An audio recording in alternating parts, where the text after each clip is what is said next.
ሰላም ጤና ይስጥልን እጅጉን የተወደዳችሁና የተከበራችሁ የአዲስ ስፖርት ቤተሰቦቻችን እንደምን አላችሁልን? ከእናንተው ከሆነው ከአዲስ ስፖርት የዩቲዩብ ቻናላችን አዳዲስ ስፖርታዊ ጉዳዮችን ልናካፍላችሁ እነሆ ዳግም ተገናኘን። ስለምታደምጡን፣ ስለምትከታተሉን ቆይታችሁ ከኛ ጋር ስለሆነ እጅግ ከልብ አድርገን ነው የምናመሰግነው። በዛሬ ፕሮግራማችንም እንደተለመደው የተለያዩ ስፖርታዊ ጉዳዮችን ወደ እናንተ እያደረስን ቆይታን እናደርጋለን። ትላንትና የተደረጉ ጨዋታዎች ያሉ የተወሰኑትን ወደ እናንተ እናደርሳለን።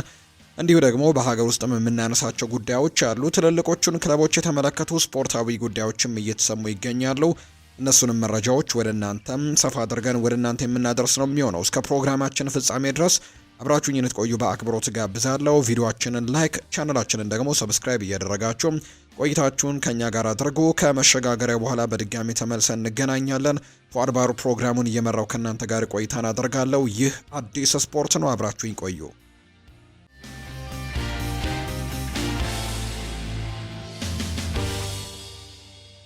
የሀገር ውስጥ መረጃን በማንሳት ነው የዛሬ ፕሮግራማችንን የምንጀምረው። በኢትዮጵያ ፕሪሚየር ሊግ መርሃ ግብር ኢትዮጵያ ንግድ ባንክ ከመቀሌ ሰባ እንደርታ ጋር 2-2 በሆናቸው ውጤት ተለያይተዋል።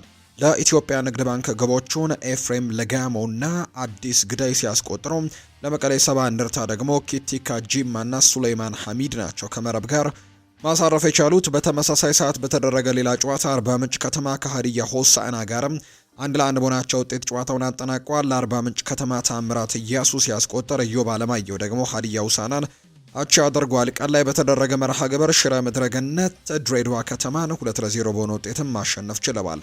ለሽረም የማሸነፊያ ግቦቹን ዳንኤል ዳርጌና አቤል ማሙሽ ናቸው ማስቆጠር የቻሉት።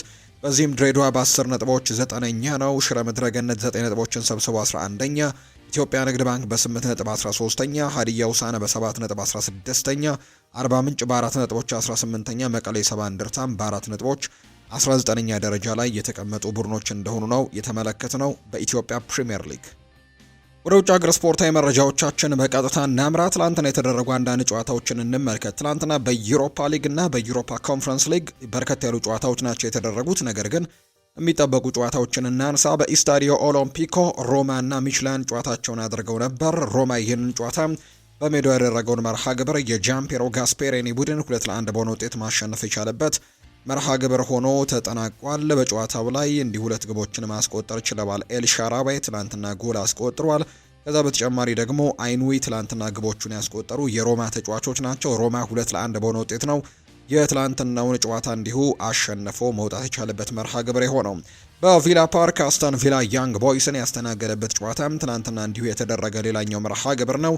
በመጀመሪያው 45 የጨዋታ ክፍለ ጊዜ ድዌይን ማለን ባስቆጠራቸው 2 ግቦች ትላንትና 2-1 በሆነ ውጤት ማሸነፍ ችሏል። የኡናይ ኤምሪ አስተን ቪላ እንግዲህ ትላንትና ያንግ ቦይስን ነው 2-1 በሆነ ውጤት ማሸነፍ የቻሉት በዩሮፓ ሊግ መርሃ ግብር። ሌሎች የተደረጉ ጨዋታዎች ያሉ የፖርቱጋሉ ክለብ ፖርቶ በሜዳው ዶ ድራጋኦ ኒስን አስተናግዶ 3-0 በሆነ ውጤት ያሸነፈበት መርሃ ግብርም ትላንትና ሲጠበቅ የነበረ ነው። የስኮትላንዱ ሴልቲክ ወደ ሆላንድ አምርቶ ፌኖርድን 3-1 በሆነ ውጤት ማሸነፍ እንዲሁ ችሏል። ሌላኛው እንግዲህ ትላንትና የሚነሳው ጨዋታ ሪያል ቤቲስ እና የሆላንዱ ክለብ ዩትራክት ያደረጉት መርሃ ግብር ነው። ይህ ጨዋታ 2-1 በሆነ ውጤት ነው የተጠናቀቀው። በጨዋታው ላይ ግን እንግዲህ አንድ ያልተጠበቀ ነገር ተከስቷል። ይኸውም እንግዲህ ከረጅም ጊዜ ጉዳቶች በኋላ ወደ ሜዳ የተመለሰው ኢስኮ ትላንትና ጉዳት ገጥሞት ከሜዳ ወጥቷል።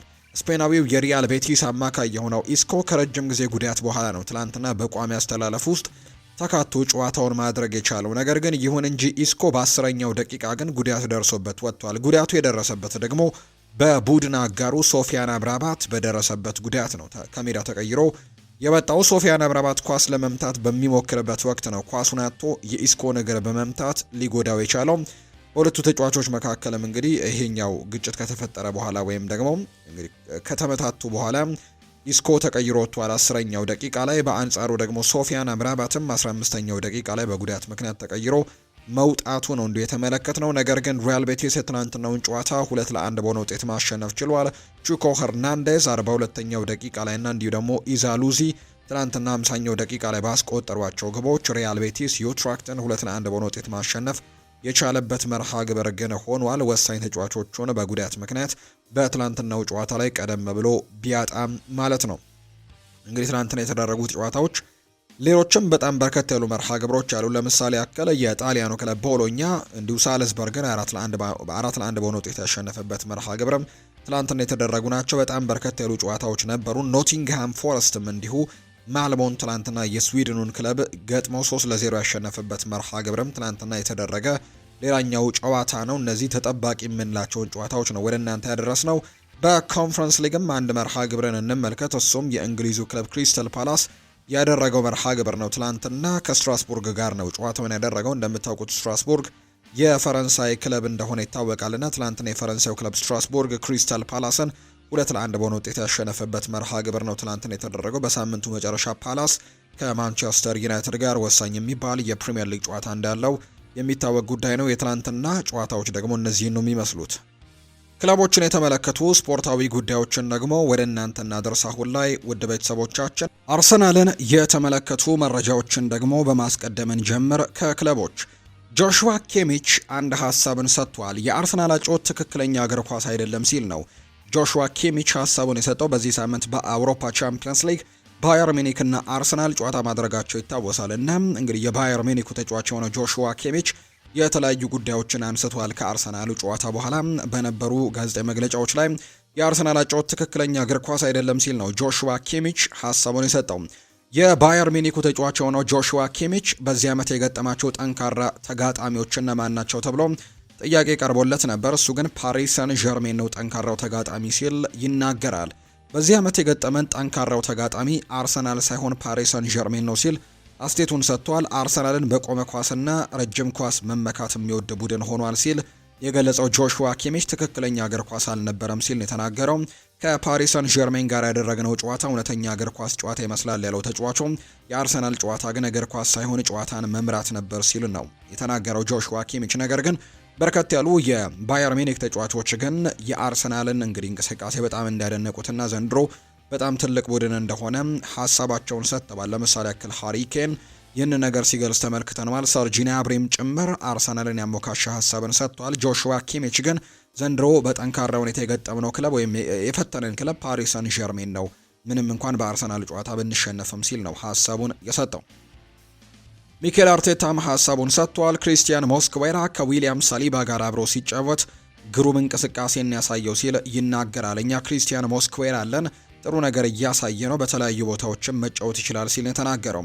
ኢንካፒዬ በደርቢው ጨዋታና ሞስኩዌራ በባየር ሚኒኩ ጨዋታ ላይ ድንቅ እንቅስቃሴን አድርገዋልና ለእኛ በጣም ጥሩ ነው ሲል ጭምር ነው የተናገረው። በተለይ የጋብርኤል ማጋሌሽ በጉዳት ምክንያት አሁን ላይ በዚህ ቡድን ውስጥ አለመኖር አሰልጣኝ ሚኬል አርቴታ ሌሎች ተጫዋቾችን እንዲጠቀም እያደረገው ይገኛልና ባለፈው በሳምንቱ መጨረሻ በነበረው የፕሪሚየር ሊግ ጨዋታ በጣም በተጠባቂ በነበረው የሰሜን ለንደን ደርቢ ጨዋታ ላይ ፒየሮ ኢንካፒዬን ነበር በጋብርኤል ማጋሌሽ ቦታ የተጠቀሙት። ነገር ግን በዚህ በባየር ሚኒኩ ጨዋታ ላይ ግን ሌላ የተጠቀሙት ተጫዋች ክሪስቲያን ሞስኩዌራ እንደሆነ ይታወቃል። ከዊሊያም ሳሊባ ጋር አጣምረውና በሁለቱም ጥምረቶች በጣም ደስተኛ እንደሆነ ጭምር ነው አሰልጣኙ ሀሳቡን እየሰጠም የሚገኘውና እንግዲህ እነዚህ ሁለት ተጫዋቾች ጥሩ ነገሮችን አድርገዋል። ሂንካፒዬ ከሰሜን ለንደን ደርቢ ከቶትናም ጋር፣ ሞስኩዌራ ከባየርን ጋር ድንቅ እንቅስቃሴን አድርገዋል፣ ለእኛ በጣም ጥሩ ነው ሲል ጭምር ነው አሰልጣኝ ሚኬል አርቴታ ሀሳቡን የሰጠው። ዴክላን ራይስ ስለ ማርቲን ዙቤሜንዲ ይናገራል። ዙቤሜንዲ ለስፔን ምርጥ ተጫዋች እንደሆነ ተመልክቻለሁና ስፔናዊያን ተጫዋቾች ደግሞ በ6 ቁጥር ቦታ ላይ የሚጫወቱ ከሆነ በጣም ድንቅ እንደሆኑ ከዚህ በፊትም ተመልክተናል። እሱም በዛው መልኩ ድንቅ ተጫዋች ነው። ከሱ ያገኘነው ነገር በጣም ትልቅ ነገር ነው። ሁላችንም በብቃቱ እናምናለን። ኳሱን ሲይዝ ሁላችንም በሱ ላይ በራስ የመተማመን ስሜት ይሰማናል። ስለዚህም እሱ ለእኛ በጣም ጥሩ ጉልበት ጨምሮልናል። ኳሱን እሱ ጋር ሲሆን ምንም አይነት ስጋትም አይገባንም ሲልም ጭምር ነው ዴክላን ራይስ ስለ ማርቲን ዙቤሜንዲ ሀሳቡን የሰጠው። ጋብርኤል ማጋሌሽ በጉዳት ምክንያት በዚህ የውድድር ዓመት ወይም ደግሞ በ2025 ማለት ነው ይሄ ዓመት የፈረንጆቹ ዓመት እስኪጠናቀቅ ወደ ሜዳ ይመለሳል ተብሎ እንደማይጠበቅ ነው ራያን ታይለር መረጃውን ያጋራው። እንግዲህ ብዙ አይደለም ይሄ ወር ሊጠናቀቅ እንግዲህ 1 ወር ብቻ እንደቀረው ይታወቃል እና ራያን ታይለር በፈረንጆቹ አዲስ ዓመት ነው ይሄ ተጫዋች ይመለሳል ብሎ እንደሚያስብ የተናገረውና ከወር በኋላ ጋብርኤል ማጋሌሽ ወደ ሜዳ ይመለሳል ብሎ እንደሚያስብ ነው ራያን ታይለር መረጃውን ያጋራው። ሚኬል አርቴታ ሁለቱም ቪክተር ዮኬሬሽ እና ካይ ሃቨርትስ ከቸልሲ ጋር ለሚደረገው ጨዋታ እንደሚገኙ ተስፋ አድርጓል። ሁለቱም ተጫዋቾች ከጉዳታቸው ለማገገም ጠንክረው እየሰሩ ነው።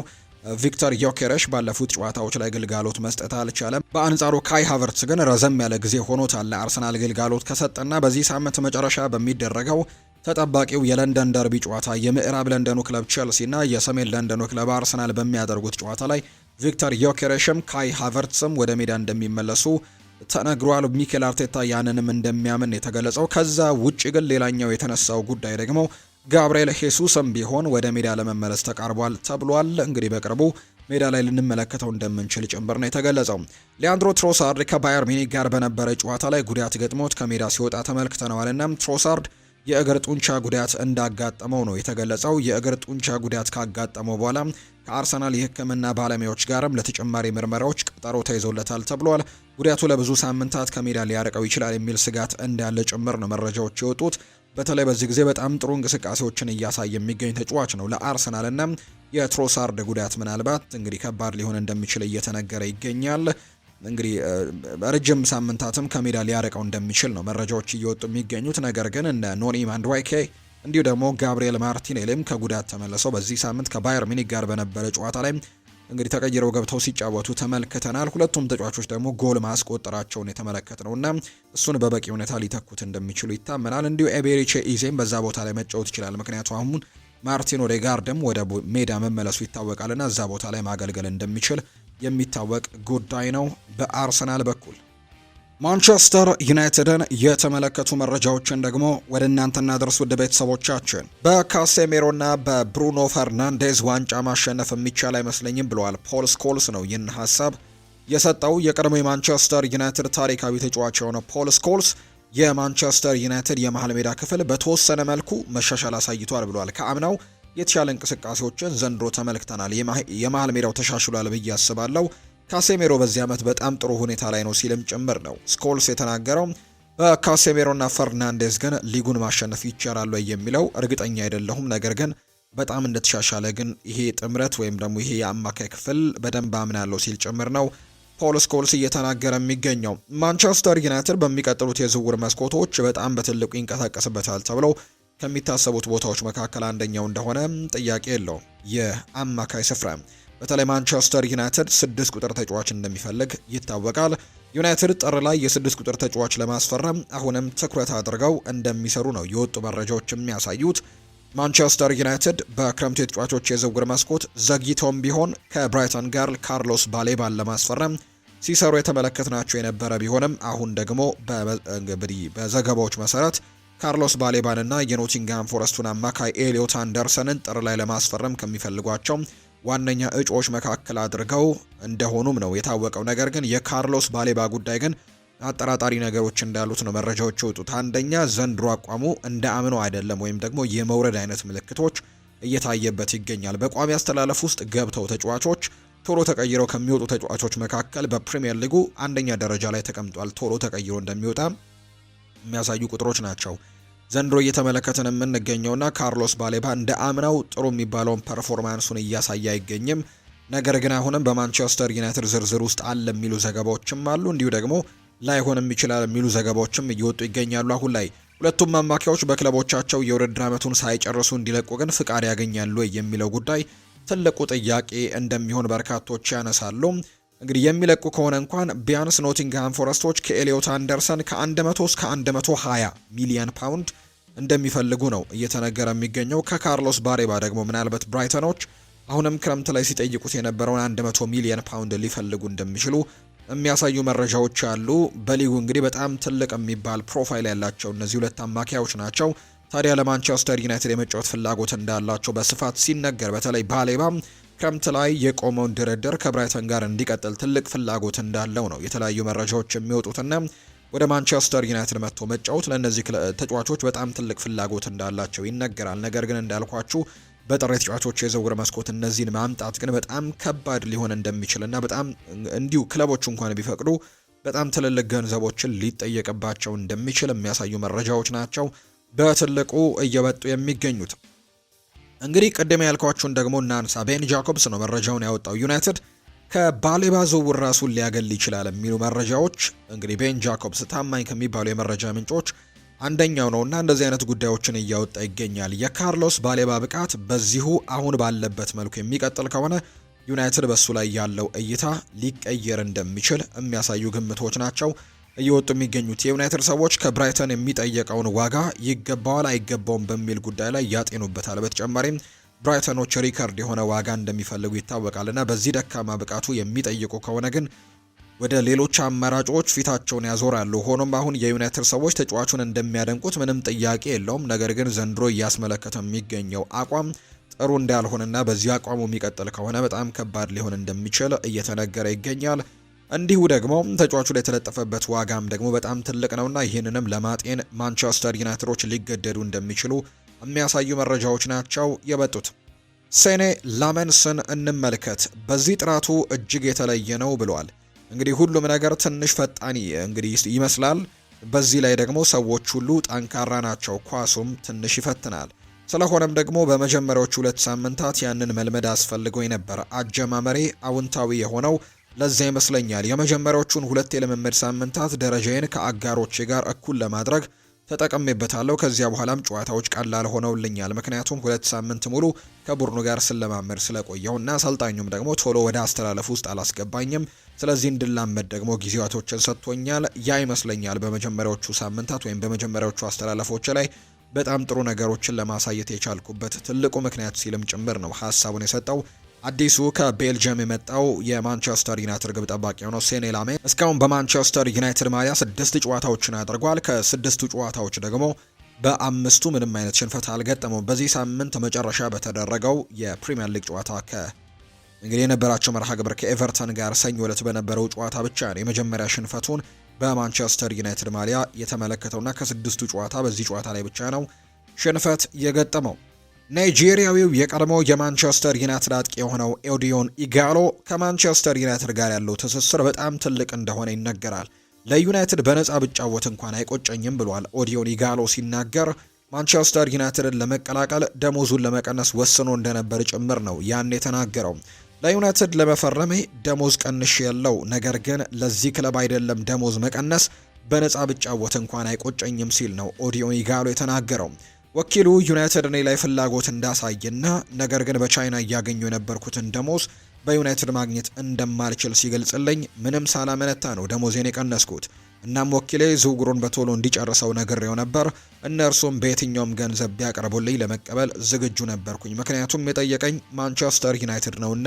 ስለዚህ ደሞዜን መቀነስ ብቻ ሳይሆን በነፃ እንኳን ተጫወት ቢለኝ እሺ ነበርም ብለው ማንቸስተር ዩናይትድን ሲል ነው ኦዲዮን ኢጋሎ ሀሳቡን የሰጠው።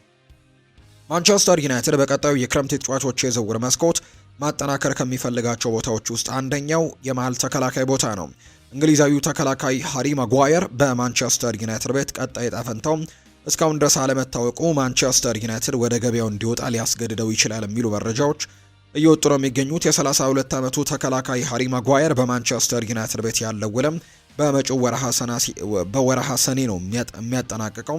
በዚህ መሰረትም ማንቸስተር ዩናይትድ የእርሱ ምትክ ለማድረግ በሚልም የሬንሱን የመሃል ተከላካይ የሆነው ጀረሚ ዣክዌን ሁኔታ በቅርበት እየተከታተለው እንደሚገኝ ነው መረጃዎች የወጡት። እንደምታስታውሱት በክረምቱ የተጫዋቾች የዝውውር መስኮት ጀረሚ ዣክዌ ከአርሰናል ጋርም በጣም በትልቁ ስሙ ሲነሳ የነበረ ተጫዋች እንደነበር እናስታውሳለንና ማንቸስተር ዩናይትድ ምናልባት ሃሪ ማጓየርን ለመተካት ይህንን ተጫዋችን ሊመለከተው እንደሚችል እየተገለጸ ነው። ጀረሚ ዣክዌ በቀጣይ ዓመታትም በዓለም እግር ኳስ ትልቅ ስምን ይዛሉ ተብሎ ከሚጠበቁ የተከላካይ ስፍራ ተጫዋቾች አንደኛው ነው። የተጫዋቹ ባለቤት ክለብ የሆነው ሬንስ በክረምት የዝውውር መስኮት ተገቢውን ሂሳብ ከቀረበለት ተጫዋቹን ለመሸኘትም ፍቃደኛ ሊሆን እንደሚችል እየተነገረ ነው። ስለዚህ ማንቸስተር ዩናይትዶች ቆይታው ላልተረጋገጠው ሃሪ ማጓየር ተተኪ ያደርገው የሬንሱን ጀረሚ ዣክዌን ለማስፈረምም ፍላጎት እንዳላቸው ነው ከቼንድ ኦፍ ሳይድ መረጃውን እያጋራ የሚገኘው።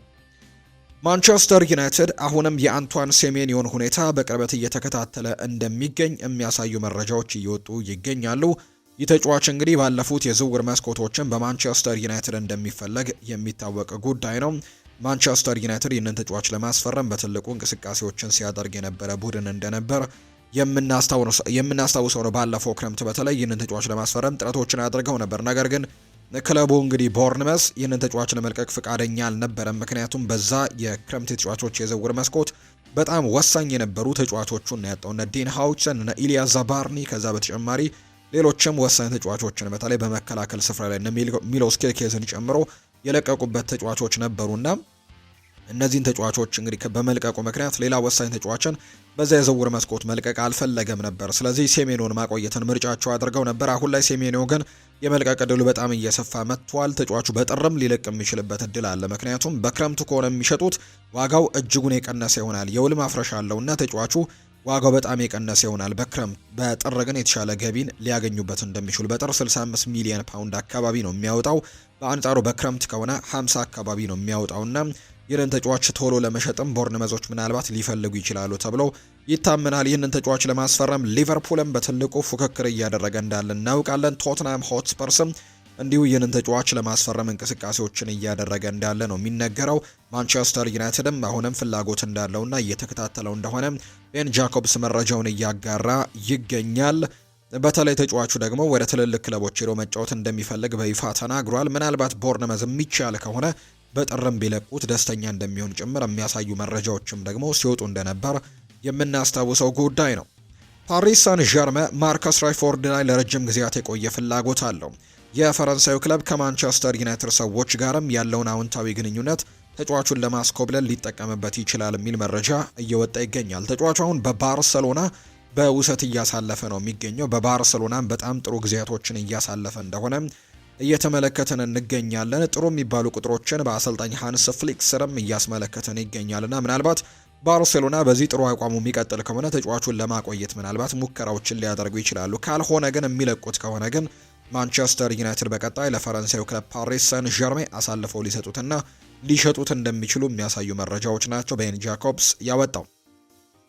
ከኤቨርተኑ ሽንፈት በኋላ በዩናይትድ ዙሪያ ብዙ መነጋገሪያ ነጥቦች የነበሩ ሲሆን ከነዚህ ውስጥ አንደኛው የፓትሪክ ዶርጉ ተግባር ዋናውን ስፍራ የያዘ ሰው ሆኗል። የመነጋገሪያ ነጥብ ያደረገውም ዶርጉ በኢንስታግራሙ ላይ ብሩኖ እና ካሴሜሮ በሁለት አማካይ ወይም ፒቮት አምኖ የሚጫወት ሰው ጤነኛ አይደለም፣ እብድ ነው ተብሎ የተፖሰተ ፖስትን ላይክ ማድረጉ ነው። በብሩኖና እንዲሁ ደግሞ በካሴሜሮ በእነዚህ ሁለት አማካዮች እንግዲህ አጣምሮ የሚጫወት ሰው እንግዲህ እነሱን አምኖ የሚጫወት ሰው ጤነኛ አይደለም የሚል አይነት ፖስት ነው እንግዲህ የተፖሰተው እና እሱን ፖስት እንግዲህ ላይክ አድርጎታል ፓትሪክ ዶርጉ ተብሏል። በተለይም ከዚህ ቀደም እንደዚህ አይነት ነገሮች ሩበን አሞሪም በጣም ከባዱ ስኳድ ሲል በሰየማቸው ተጫዋቾች ሲፈጸምም የነበረ እንደሆነ ይታወቃል። የዶርጉ ድርጊት ግን በብዙዎች የዩናይትድ ደጋፊዎች አልተወደደም። በተጨማሪም ከሩበን አሞሪምም ቅጣት ሊጠብቀው ይችላል ተብሎ እየተነገረ እንደሚገኝ ነው ቶክ ስፖርት መረጃውን እያወጣም የሚገኘው። ፖል ስኮልስ በርከት ያሉ ጉዳዮችን አንስቷል። ትናንትና ከማንቸስተር ዩናይትድ ጋር በተያያዘ አንደኛው አሰልጣኙ ብዙም ኮቢ ማይኖን የሚወደው አይመስለኝም፣ ነገር ግን እሱ ያለውን ብቃት ሁላችንም እናውቃለን ሲል ይናገራል ፖል ስኮልስ። አሰልጣኙ ግን በሆነ ምክንያት ሌላ ተጫዋች ስለሚመርጥ ኮቢ ይህንን መረዳት አለበት ብሏል። እኔ እንደማስበው በጥሩ ሁኔታ ተረድቶታል፣ ነገር ግን እኔ አንዳንዴ ዩናይትድን ስመለከት እንደምበሳጨው ሁሉ ኮቢም የሆነ ጊዜ ላይ ቀረ ሊሰኝ ይችላል ሲል ይናገራል። ኮቢ ከአካዳሚ የመጣ ተሰጥኦ ስለሆነ እንደሱ አይነት ተጫዋቾች የሉም ሲልም ጭምር ነው ፖል ስኮልስ የሚናገረው። ኮቢ በቡድን ውስጥ መመልከትም እንፈልጋለን ሲል ጭምር ነው ፖል ስኮልስ ሀሳቡን እየሰጠ የሚገኘው። ሌላኛው ፖል ስኮልስ ያነሳው ጉዳይ በዘንድሮው የውድድር ዓመት የመሃል ሜዳው ተሻሽሏል ብዬ አስባለሁ። ካሴሜሮ በዚህ የውድድር ዘመን በጣም ጥሩ ነገሮችን እየሰራ ነው። መሃል ሜዳ ላይ ካሴሜሮና ብሩኖን አጣምሮ ግን ሊጉን ማሸነፍ ይቻላል ብዬ አላምንም። ነገር ግን በአጠቃላይ ግን በመሃል ሜዳው ላይ የተሻሉ ነገሮችን ተመልክቻለሁ ሲል ነው የተናገረው።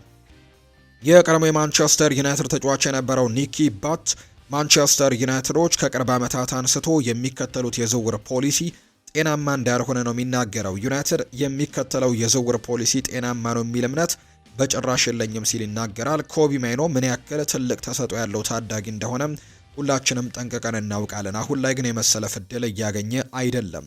ከዚህ ጋር ደግሞ ችግር የለብኝም፣ ምክንያቱም አሰልጣኙ የሚፈልጋቸውን ተጫዋቾች ራሱ የመምረጥ መብት አለው።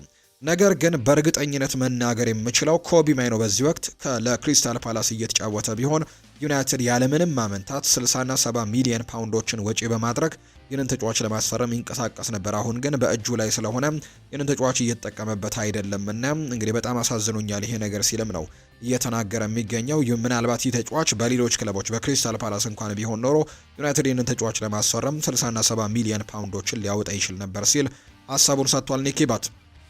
ማንቸስተር ዩናይትድ የ17 ዓመቱን የሳንቶስ ባለተሰጥኦ ተጫዋች የሆነውን ሮቢኒዮ ጁኒየርን ሁኔታ እየተከታተሉ ይገኛሉ።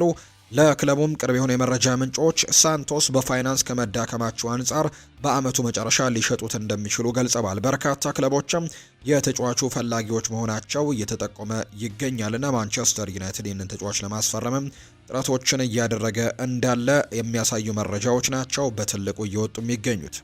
የሊቨርፑልን ጉዳዮች የምናነሳበት ሰዓት ላይ እንገኛለን። ከሊቨርፑል ጋር የተያዙ ጉዳዮችን እናንሳ። ትላንትና እንግዲህ ስብሰባ እንደተደረገ የሚታወቅ ጉዳይ ነው። በአውሮፓ ቻምፒየንስ ሊግ ከፒኤስቪ አይንድሆቨን ጋር በነበረ በአንፊልድ በተደረገ መርሃ ግብር ላይ ሊቨርፑል ከተሸነፈ በኋላ በተከታታይ የተሸነፋቸው የጨዋታ ቁጥሮች እየጨመሩ እንደመጡ የምናውቀው ጉዳይ ነው። በፕሪሚየር ሊግ እንኳን ባለፉት 7 የፕሪሚየር ሊግ ጨዋታዎች 6ቱን በሽንፈት እንዳጠናቀቀ የምናስታውሰው ጉዳይ ነውና እንግዲህ በሊቨርፑል በኩል በጣም ከባድ ጊዜያቶችን እያሳለፉ እንዳለ ይታመናል እና ይህንን ተከትሎ አንዳንድ በተለይ ትልልቅ የሚባሉ ሚዲያዎች አሰልጣኝ አርኔ ስሎት ለመሰናበት ከጫፍ ደርሰዋል፣ እንደውም አንዳንዶቹ ተሰናብተዋል ሁሉ የሚሉ መረጃዎችን ትናንትና ሲያወጡ ነበር። ነገር ግን ትክክል ያልሆኑ መረጃዎች ነበሩ። ነገር ግን ትናንትና ስብሰባ መደረጉ ታምኖበታል። የሊቨርፑል ሰዎች በአርኔ ስሎት ጉዳይ ላይ ስብሰባ እንዳደረጉ ተነግረዋል። አርኔ ስሎትም የመጨረሻ ማስጠንቀቂያ እንደተሰጣቸው ነው መረጃዎች እየወጡ የሚገኙት። በውጤት ማጣት ውስጥ የሚገኘው የመርሲሳይዱ ክለብ ሊቨርፑል አስተዳደር አስቸኳይ ስብሰባ ማድረጉ ነው በይፋ የተነገረው። የክለቡ አስተዳደር ምንም እንኳን ውጤት ቢጠፋም አሰልጣኝ አርኔ ስሎት ግን በማስጠንቀቂያ እንዲቀጥሉ መወሰኑ ነው የተነገረው። በክለቡ ሁኔታ ዙሪያ የተነገረው ክለቡ አሰልጣኝ አርኔ ስሎት የቡድኑን ውጤት እንዲያሻሽሉ የመጨረሻ ማስጠንቀቂያ እንደተሰጣቸው ተነግሯል። አሰልጣኙ ከቀጣይ 2 የፕሪሚየር ሊግ ጨዋታዎች 6 ነጥቦችን መሰብሰብ እንደሚጠበቅባቸው ነው የተነገረው። ሊቨርፑል በቀጣይ 2 ጨዋታዎችን ያደርጋል። እነሱም ከዌስትሃም ዩናይትድ ጋር፣ ከኑኖ ኤስፕሬንቶ ሳንቶ ቡድን ጋር እና እንዲሁ ደግሞ ጥሩ የውድድር ዓመትን እያሳለፈ የሚገኘው ነገር ግን ከታችኛው ሊግ የመጣው ሰንደርላንድን እንደሚገጥሙ ነው መረጃዎች እያሳዩ የሚገኙትና ከነዚህ 2 ጨዋታዎች የመርሲሳይዱ ክለብ ሊቨርፑል 6 ነጥቦችን ማግኘት እንደሚጠበቅበት ለአሰልጣኝ አርኔ ስሎት ይፋ እንደተደረገላቸው ነው መረጃዎቹ እያሳዩ የሚገኙትና ለአሰልጣኝ አርኔ ስሎት የመጨረሻ የተባለ ማስጠንቀቂያ እንደተሰጣቸው ይፋ ተደርጓል። ስለዚህም እነዚህን 2 ጨዋታዎች የግድ ማሸነፍ እንደሚጠበቅበት ነው ይፋ የሆነው። አሰልጣኝ አርኔ ስሎት ከኃላፊዎቹ ጋር መነጋገራቸውንም በይፋ ገልጸዋል። የሊቨርፑሉ አሰልጣኝ የሆኑት አርኔ ስሎት በትላንትናው ዕለት ከክለቡ ኃላፊዎች ጋር ለንግግር ተቀምጠው እንደነበር አረጋግጠዋል። ያደረግነው ንግግር ከዚህ በፊትም እንደምናደርገው ነው ያሉት አሰልጣኙም መፋለማችንን እንቀጥላለን ሲሉ ጭምር ነው የተናገሩት። ቡድኑን ለማሻሻል ጥረት እንደሚያደርጉ የገለጹት አሰልጣኝ አርኔ ስሎት የነበረው ንግግርም አዲስ ነገር የለውም፣ ተመሳሳይ ነው ሲሉ ጭምር ነው የተናገሩት። አሰልጣኝ አርኔ ስሎት ከቀጣይ ጨዋታ በፊትም ከጋዜጠኞች ጋር ቆይታን በማድረግ ላይ እንደነበሩ ነው ትላንትና የተመለከትነው እና እንግዲህ የተለያዩ አይነት ሀሳቦችን አጋርተዋል። ከኃላፊዎች ጋር ተገናኝቻለሁ፣ ውይይትም አድርገናል ሲሉ ተናግረዋል። ሰው አያይም እንጂ በየጨዋታው ግን ጥሩ ነገሮችን እያደረግን ነው ሲሉ አሰልጣኝ አርኔ ስሎት ግን ትናንትና በነበራቸው ጋዜጣዊ መግለጫ ላይ ተናግረዋል። የሊቨርፑል አሰልጣኝ አርኔ ስሎት ትናንትና ብዙም ሳልተኛን ያደርኩት ሲሉ ነው ከቻምፒየንስ ሊግ ሽንፈቱ በኋላ እንግዲህ ሀሳባቸውን ሲሰጡ የተናገሩት። ከጨዋታ በኋላ ብዙም ሳልተኛን ያደርኩት ሲሉ በጋዜጣዊ መግለጫ ላይ አስተያየታቸውን ሰጥተዋል። አሰልጣኝ አርኔ ስሎት ብዙ ጫና አለብን ያሉት አሰልጣኙ በተሸነፍን ቁጥር ጫናው እየጨመረ ይሄዳል። ያለንበት ሁኔታ ክለቡ የለመደው ነገር አይደለም እና ጫናው ከፍ ብሏል። ስለ ቡድናቸው ያነሱት አሰልጣኝ አርኔ ስሎት ሰዎች በጨዋታው ላይ ጥሩ ያልሆኑ ነገሮች ብቻ ላይ ያተኩራሉ ሲሉ ነው የወቀሱት። ነገር ግን እኛ ሜዳ ላይ ብዙ ነገሮችን እያደረግን እየመጣን ነው ሲሉ ነው ሀሳባቸውን ያካፈሉት። አዳራቸው እንዴት እንደነበር የጠየቁት አሰልጣኙ ሳልተኛን ያደርኩት ትንሽ ሰዓት ብቻ ነው እንቅልፍ የወሰደኝ፣ ነገር ግን ጠዋት ለመንቃት ግን በቂ ነበር ሲልም ጭምር ነው ሀሳቡን የሰጠው አሰልጣኝ አርኔ ስሎት። አሊሰን ቤከር ልምምድ ሰርቷል፣ ለቀጣዩ ጨዋታም ዝግጁ ይሆናል የሚል እምነት አለኝ ለኔ ሲሉ ነው አሰልጣኝ አርኔ ስሎት የተናገሩት። በመጠነኛ ህመም ምክንያት በፒኤስቪ አይንድሆቨኑ ጨዋታ ላይ እንግዲህ ግብ ጠባቂው አሊሰን ቤከር እንዳልነበረና ጆርጂ ማማርዳሽቪሊ በዛ ጨዋታ ላይ እንደነበረ እናስታውሳለን። በቀጣይ ጨዋታ ግን እንደሚመለስ ነው የተናገሩት አሰልጣኝ አርኔ ስሎት ሲናገሩ። አርኔ ስሎት ከስንብት ለመዳንም 1 ሳምንት አለው ብለዋል። ጄሚ ካራገር ነው ይህንን ሀሳብ የሰጠው። የቀድሞ የሊቨርፑል ተጫዋች የነበረው ጄሚ ካራገር አሰልጣኝ አርኔ ስሎት ቀጣዩ 1 ሳምንት ወሳኝ መሆኑን ይናገራል። አርኔ ስሎት የሊቨርፑል አሰልጣኝነት ስራውን ለማቆየት 1 ሳምንት አለው ሲል ይናገራል። ጄሚ ካራገር ሊቨርፑል በቀጣይ ከዌስትሃም ዩናይትድ እና ከሰንደርላንድ እንዲሁም ከሊድስ ዩናይትድ ጋር እንደሚጫወት ያነሳው ካራገር ከ7 ነጥቦች ያላነሰ ማግኘት ችግሩን የበለጠ ይከብድበታል ሲልም ጭምር ነው የተናገረውና ከ7 ነጥቦች ያነሰ ነጥብ የሚያገኝ ከሆነ ለአርነ ስሎት በጣም ከባድ እንደሚያደርግበት ጭምር ያምናልና ከነዚህ ጨዋታዎች ቢያንስ ከ7 ነጥቦች በላይ ማግኘት እንዳለበት ጭምር ነው እየተናገረም የሚገኘው። ስለዚህ ሊቨርፑል በቀጣይ በሚያደርጋቸው ጨዋታዎች ላይ ለአርነ ስሎት በጣም ወሳኝ ሳምንታት ይሆናሉ። ያ ካልሆነ ግን አሁንም ሽንፈቱ የሚቀጥል ከሆነ ግን አርነ ስሎትና ሊቨርፑል ሊለያዩ የሚችሉበት እድል በጣም ሰፊ ነው ሲልም ጭምር ነው የተናገረው። የቀድሞ የሊቨርፑል ተጫዋች የነበረው ጄሚ ካራገር ነው ይህንን ሀሳብ የሰጠው። አሰልጣኝ አርነ ስሎት ስለ ወደፊቱም ተጠይቆ ምላሹን ሰጥቷል። እንታገላለን፣ እናም ለማሸነፍ እንሞክራለን። በተጫዋቾቼ እንግዲህ መወቀስን በተመለከተ ሲናገረም በፍጹም አልገጠመኝም፣ ማንም አልወቀሰኝም። ምንም እንኳን አሁን ያለንበት ደረጃ በለመድነው ደረጃ ላይ ባይሆንም ከዚህ የተሻለ መጫወት እንደምንችል ግን ይሰማናል። ነገር ግን ትኩረታችን በቡድኑ ላይ እንጂ በግል ተጫዋቾች ላይ መሆን የለበትም ሲልም ጭምር ነው አሰልጣኝ አርነ ስሎት የተናገረው። አብዛኞቹ ሰዎች ያተኮሩት እኛ መጥፎ በሰራነው ነገር ላይ ነው። ነገር ግን ጥሩ የሰራንባቸው የጨዋታ ትልቅ ክፍሎችም እንዳሉ ግን መረዳት አለባቸው ሲልም ጭምር ነው የተናገረው አርነ ስሎት። አንዳንድ ሰዎች የበለጠ መለውጥ እንዳለብኝ ያስባሉ። ነገር ግን ለውጦችን አድርጌ አንድ ጨዋታ ተሸንፈናል። እርግጥ ነው ብዙ ግን አስባለሁ ብሏል። ስለ አሊሰን ቬርትስ እንግዲህ ስለ ሁለቱም ተጫዋቾች ስለ አሊሰን ቤከር እና ስለ ፍሎሪያን ቬርትስ ጥያቄ ቀርቦለት ነበር። እነዚህ ሁለት ተጫዋቾች በጉዳት ምክንያት ያለፉትን ጨዋታዎች እንዳላገለገሉ ተመልክተናል። በእርግጥ አሊሰን ቤከር በአውሮፓ ቻምፒየንስ ሊግ ጨዋታ ብቻ ነው ግልጋሎቱን ያልሰጠው። ከዛ በፊት በነበረ የፕሪሚየር ሊግ ጨዋታ በኖቲንግሃም ፎረስት 3-0 ሲሸነፉ አሊሰን ቤከር ከረጅም ጊዜ ጉዳቶች በኋላ ወደ ሜዳ ተመልሶ እንደነበር እናስታውሳለን። ፍሎሪያን ቬርትስ ግን በጉዳት ምክንያት ያለፉትን ጨዋታዎች ማገልገል አልቻለም እና ስለ እነዚህ ሁለት ተጫዋቾች ሀሳቡን ሰጥቷል አሰልጣኝ አርነ ስሎት። አሊሰን ቤከር ከቡድኑ ጋር እንደገና ልምምድ አድርጓል። ስለዚህ ቅዳሜና እሁድ እንዲገኝ ተስፋ እናደርጋለን እና እንጠብቀዋለን። ፍሎሪያን ቬርትስ ግን ገና የመጨረሻ የማገገሚያ ቀኑን ያገኛል። ስለዚህም ሁሉም ነገር በጥሩ ሁኔታ ከሄደ ቅዳሜ ከቡድኑ ጋር ልምምድ ማድረግ ይችላል ፍሎሪያን ቬርትስ ሲል ነው አሰልጣኝ አርነ ስሎት የተናገረውና ከጉዳት ጋር በተያያዘ እነዚህን ጉዳዮች አንስቷል። በዚህ ሳምንት የሚደረገው ጨዋታ በጣም ተጠባቂ ይሆናል ተብሎ ነው የሚታሰበው። ሊቨርፑል በዚህ ሳምንት የሚያደርገው መርሃ ግብር በጣም ወሳኝ ነው ለአሰልጣኝ አርነ ስሎትም ለሊቨርፑልም ተብሎ ነው የሚታመነው። ባርሰሎናን የተመለከተ መረጃንም እንዲሁ እናንሳ። ባርሰሎና ተጫዋቹ ጉዳት አጋጥሞታል። የካታላኑ ክለብ ባርሰሎና የመሃል ሜዳ ተጫዋች የሆነው ፈርሚን ሎፔዝ በቀኝ እግሩ ላይ የጡንቻ ጉዳት እንዳጋጠመው ነው መረጃዎች ይፋ የሆኑት። ስፔናዊው አማካይ ፈርሚን ሎፔዝ በጉዳቱ ምክንያትም ለ2 ሳምንታት ከሜዳ እንደሚርቅ ክለቡ ይፋ አድርጎታል። ይህንንም ተከትሎ ተጫዋቹ ባርሴሎና በቀጣይ ከዲፖርቲቮ አላቬስ እና ከአትሌቲኮ ማድሪድ ጋር የሚያደርጋቸው ጨዋታዎች ያመልጡታል ተብሎ ይጠበቃል። በተለይ በወሳኙ የአትሌቲኮ ማድሪድ ጨዋታ ላይ የፈርሚን ሎፔዝን ግልጋሎት ባርሴሎና አያገኝም። ተጫዋቹ በደረሰበት ጉዳት ምክንያትም ለሚቀጥሉት 2 ሳምንታት ለቡድኑ ግልጋሎት እንደማይሰጥ ነው የተነገረው። ባርሴሎናዎች ስፔናዊውን ሁለገብ የተከላካይ ስፍራ ተጫዋች የሆነው ኤሪክ ጋርሲያ ኮንትራትንም እስከ 2030 ድረስ ለማራዘም እየተቃረቡ እንደሆነ ሙንዶ ዲፖርቲቮ አስነብቧል። በካታላኖ ቡድን ውስጥም በተለያዩ ሚናዎች እየተጫወተ የሚገኘው ጋርሲያ በሃንስ ፍሊክ ተወዳጅ ከሆኑ ተጫዋቾች መካከል አንደኛው እንደሆነ በርካቶች ያነሳሉ። ስለሆነም እሱ በቡድን ውስጥ እንግዲህ ለማቆየትም ፍላጎት ያለው ሲሆን የኮንትራት ፊርማ ሂደቱም እንዲፋጠንም አሰልጣኝ ሃንስ ፍሊክ እንግዲህ ይፈልጋል ተብሎ ነው የሚታሰበው። እንደሚታወሰው ጋርሲያ በላማሲያ አካዳሚ የተገኘ ኮከብ የነበረ ቢሆንም በማንቸስተር ሲቲ ቤት ግን ነበር ራሱንም በደንብ ማሳየት ችሎ የነበረው። በ2021 ባርሴሎናንም ከተቀላቀለ በኋላ እንግዲህ ውሉ ወጥ በሚባል አቋም ላይ ማሳየት አልቻለም ነበር። በሻቪ ሄርናንዴዝ አሰልጣኝነት ዘመንም እምነት አጥቶ በዢሮና በውሰት ተሰጥቶ እየተጫወተ እንደነበር የምናስታውሰው ነው። ነገር ግን በጀርመናዊው አሰልጣኝ ሃንስ ፍሊክ ዳግም መወለድ የቻለው አማካዩም በቀኝ መስመር ተመላላሽነት፣ በመሃል ተከላካይነት፣ በተከላካይ አማካኝነትም መጫወት የሚችል ቨርሳታይል ተጫዋች እንደሆነ ያነሳሉ። ትልቅ ግልጋሎትንም ለቡድኑ እየሰጠ ነው። ይህንንም ተከትሎ ታዲያ ክለቡ ባርሴሎና በአቋሙ ደስተኛ ሲሆን ኮንትራቱም እንዲታደስ ደግሞ ቀድመው ነበር ስራዎችን እንደጀመሩ መረጃዎች የወጡት። አሁን ላይ ኮንትራቱ ሊራዘምለት እንደሆነና አሰልጣኝ ሃንስ ፍሊክም የዚህ ተጫዋች ኮንትራት በቶሎ እንዲታደስም ፍላጎት እንዳለው ጭምር የሚያሳዩ መረጃዎችን ነው አሁን ላይ እየተመለከትን ያለ ነው። የሪያል ማድሪድን ጉዳዮች ደግሞ እናንሳ። የሳምንቱ ምርጥ ተጫዋች ይፋ ተደርጓል።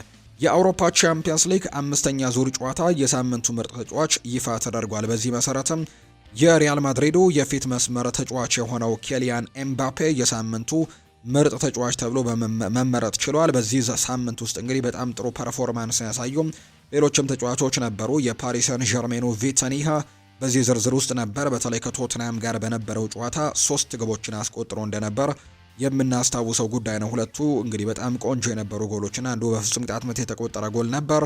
ሌላኛው ሴርሂዮ ጉራይሲም በዚህ ዝርዝር ውስጥ የተካተተ ተጫዋች ነበር። እሱም ጥሩ የሚባል ፐርፎርማንስን በዚህ ሳምንት ዶርትሙንድ ሲያሸንፍ አድርጎ ነበር። ኦሎምፒክ ደ ማርሴም እንዲሁ ጨዋታውን ሲያሸንፍም 2 ጎሎችን ያስቆጠረው ፒየር-ኤሜሪክ ኦባሜያንግም በዚህ ዝርዝር ውስጥ የተካተተ ሌላኛው ተጫዋች ነበር። ነገር ግን ኬሊያን ኤምባፔ ሪያል ማድሪድ ኦሎምፒያኮስን ባሸነፈበት ጨዋታ 4 ጎሎችን ማስቆጠሩ ይታወሳልና የሳምንቱ ምርጥ ተጫዋች የሚለውንም ሽልማት ማሸነፍ ችሏል። ሌላኛው ሻቪ አሎንዞን የተመለከተ መረጃ ወጥቷል። ሻቪ አሎንዞ በተለይ ሰሞኑን ከተጫዋቾቹ ጋር ግጭት ውስጥ ገብቶ እንደነበር የሚያሳዩ ዘገባዎች በትልቁ ሲወጡ እንደነበር እናስታውሳለን። መልበሻ ክፍሉም ጥሩ የሆነ ሁኔታ ላይ አይደለም የሚሉ መረጃዎች ጭምር ሲወጡ እንደነበር እናስታውሳለን። ከአንዳንድ ተጫዋቾችም ተቃውሞች ገጥመውታል። ከቪኒ ጁኒየር፣ ከፌዴሪኮ ቫልቬርዴ፣ ከኤድዋርዶ ካማቪንጋ እንዲሁም ከሌሎችም ተጫዋቾች እንደዚህ አይነት ነገሮች ገጥመውታል የሚሉ አይነት ሀሳቦች ሲወጡ ነበርና መልበሻ ክፍሉም ተከፍሏል የሚሉ አይነት ሀሳቦች ሲነገሩ እንደነበር እናስታውሳለን። ነገር ግን አንዳንድ ተጫዋቾች ከኦሎምፒያኮሱ ድል በኋላ ግን የተለያዩ ጉዳዮቻቸውን አንስተዋል። እኛ ላይ ሲወሩ የነበሩት ነገሮች በሙሉ ሀሰት ናቸው የሚል አይነት ሀሳቦችን ሲያጋሩ እንደነበር እናስታውሳለን። ነገር ግን ትላንትና ኤል ቼሬንጊቶ የተባለው የመረጃ ምንጭ እንዳወጣው ከሆነ በሪያል ማድሪድ ውስጥም በሻቪ አሎንዞና በአካል ብቃት አሰልጣኙ አንቶኒዮ ፒንቶስ መካከልም ግጭት እንዳለ ነው ኤል ቼሬንጊቶ አገኘሁት ባለው መረጃ ላይ ያጋራው። ሻቪ እንግዲህ ከዋናው ቡድን ጋር ኮንትራት ቢኖረውም ነገር ግን ከአንቶኒዮ ፒንቶስ ጋር ግን መስራት እንደማይፈልግ ነው መረጃዎች የወጡት። ነገር ግን ፒንቶስ በክለቡ የስልጣን ተዋረድ እንደ አይነኬ ሰው ነው የሚቆጠረው። በቦርዱም ከፍተኛ እምነት ያለው ሰው እንደሆነ ይነገራል። ጣሊያናዊው በሪያል ማድሪድ 4 እና በዩቬንቱስ 1 የቻምፒየንስ ሊግ ዋንጫዎችን በማሸነፍም ባለ ታሪክ ነው። እናም ክለቡ ደግሞ ሻቪ ልምዱን እንዲጠቀምበትም አሳስቦታል። ሻቪ ደግሞ የራሱን ሙሉ የስልጠና ቡድን ይፈልጋል። ይህ ደግሞ አለመግባባት ካልተፈታም ሌላ ትልቅ የውስጥ ክፍፍልም ሊፈጠር እንደሚችል ነው ኤል ቼሬንጊቶ የተናገረው። የክለቡ አቋም ፒንቶስ እንግዲህ አታስወግደውም፣ ልምዱን ተጠቀምበት የሚል አይነት ሀሳብን ለሻቪ አሎንዞ እንደነገሩት ነው መረጃዎች የወጡት። ኤል ቼሬንጊቶ ነው ይህንን መረጃ ያጋራው። ፌዴሪኮ ቫልቬርዴም ከአውሮፓ ቻምፒየንስ ሊጉ ድላቸው ከኦሎምፒያኮስ ጋር ከነበረው ጨዋታ ድላቸው በኋላ የተለያዩ ጉዳዮችን አንስቷል። ስለኛ አንድ ሳምንት ሙሉ ብዙ ነገሮች ከተወሩ በኋላ ከምንጊዜውም በበለጠ እድገታችንን አሳይተናል፣ አንድነታችንንም ተመልክታችኋል። ቪኒና ኤምባፔ በቡድን ውስጥ መኖራቸው እንደ ትልቅ እድል ነው። ነገር ግን ደግሞ ለዓለማችን ምርጥ ቡድን መጫወትም ትልቅ ክብር ነው። አሁን ላይ ወደ ምርጥ ብቃቴ ለመመለስ ጠንክሬ እየሰራው ነው። አሰልጣኙም ሁሌም ከጎኔ መሆኑን ይደግፈኛል። እናም ደግሞ በቡድን ውስጥም በደንብ መርዳት እንድችልም ዘንድም የሚቻለውን ሁሉ እያደረገ ነው ሲልም ጭምር የተናገረው። ነገሮች ሁልጊዜም ቀላል ላይሆኑ ይችላሉ፣ ነገር ግን የቴክኒክ ሰራተኞቹና የቡድን ተጫዋቾች ከመቼውም ጊዜ በላይ ደግሞ በአንድነት እየሰራን እንገኛለን ሲልም ጭምር ነው ሀሳቡን የሰጠው። ፌዴሪኮ ቫልቬርዴ ነው ይህንን ሀሳብ ያጋራው። አሰልጣኝ ሻቪ አሎንዞ በቡድን ውስጥ አሁን የተፈጠረውን ክፍተት እንዴት ማሻሻል ይቻላል በሚለው ጉዳይ ላይ ባለፉት ጥቂት ቀናት ውስጥ ከበርካታ ቡድኑ ተጫዋቾች ጋር በተናጠል ውይይት አድርጓል። ከውይይቱ በኋላም ደግሞ ቡድኑ ይህንን እርምጃ ያደነቀ ሲሆን በቡድን ውስጥ ያለው አሁናዊ ስሜትም በጣም እንደተሻሻለ ጭምር ነው መረጃዎች እየወጡ የሚገኙትና አሰልጣኝ ሻቪ አሎንዞ በቡድን ውስጥ አሁን የተፈጠረው ክፍተትን እንዴት ማሻሻል እንደሚቻል እያሰበ ይገኛል።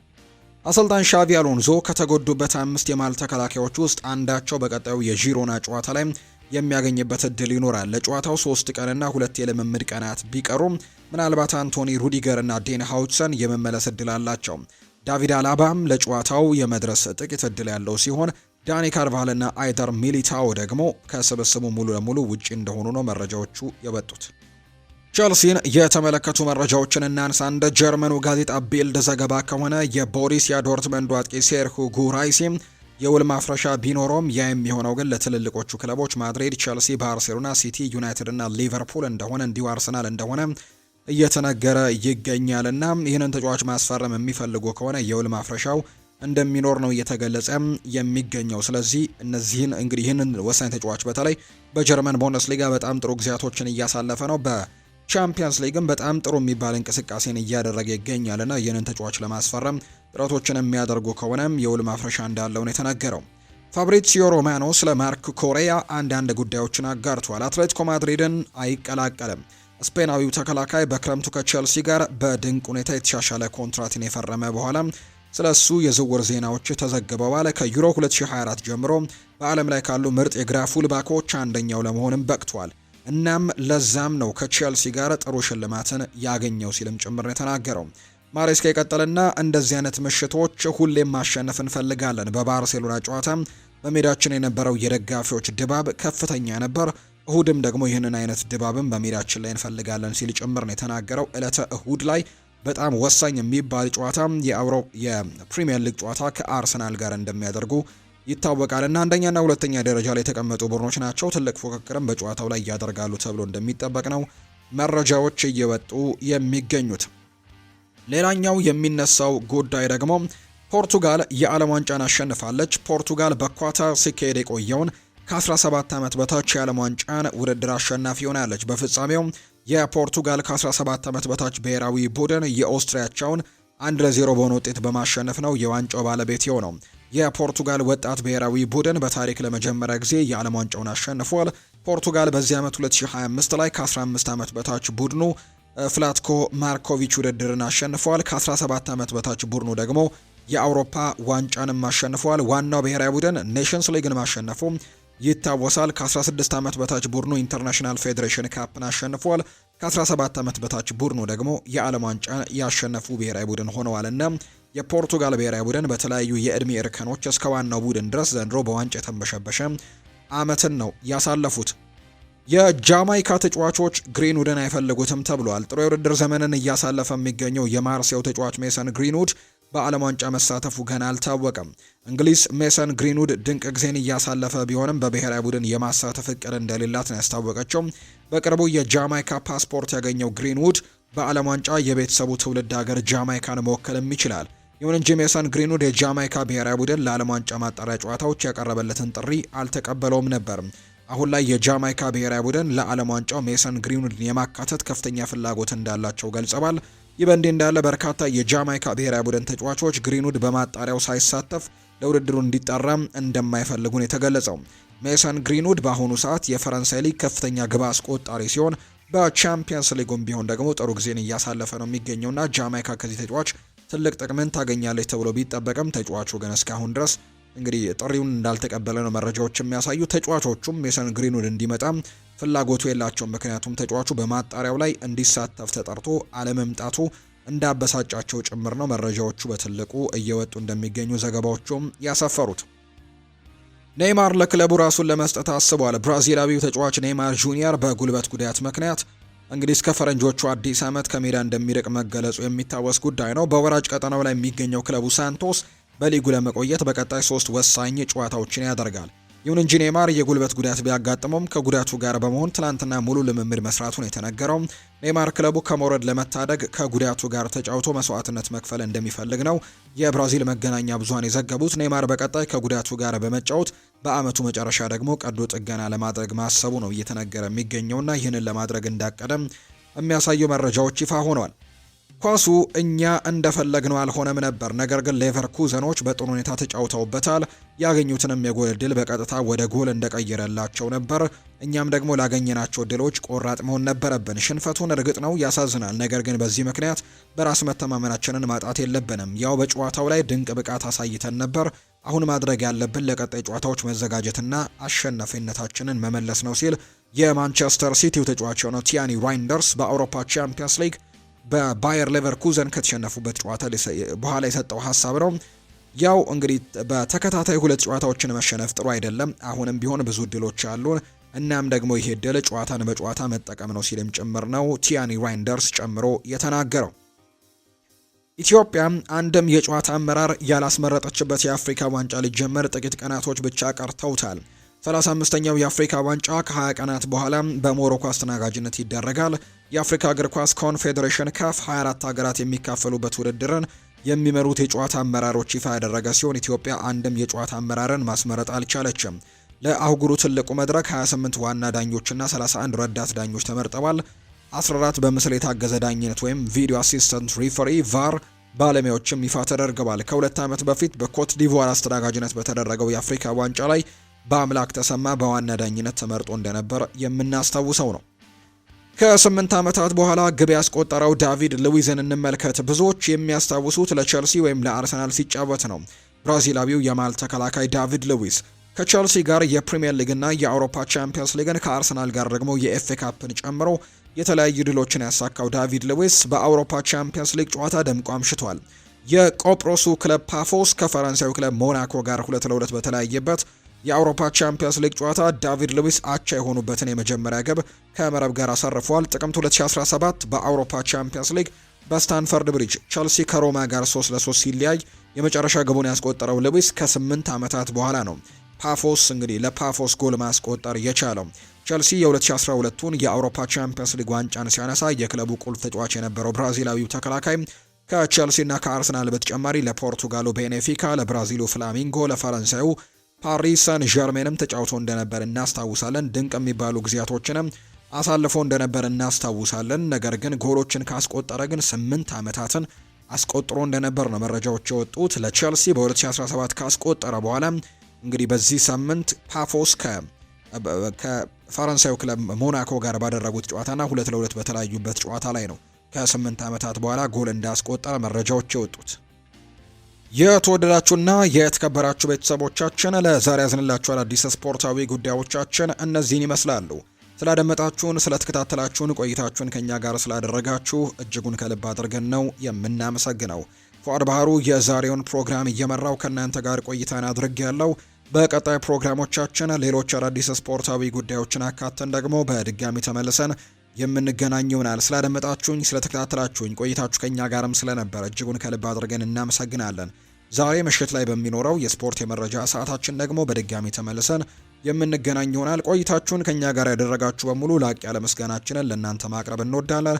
ፉአድ ባህሩ ፕሮግራሙን እየመራው ከእናንተ ጋር ቆይታን አደረግኩኝ። በቀጥታ እንግዲህ የዛሬ ፕሮግራማችንን በዚሁ ነው የምናበቃው። መልካም ጊዜ፣ መልካም ቀን እንዲሆንላችሁ ነው በአክብሮት የምመኘው።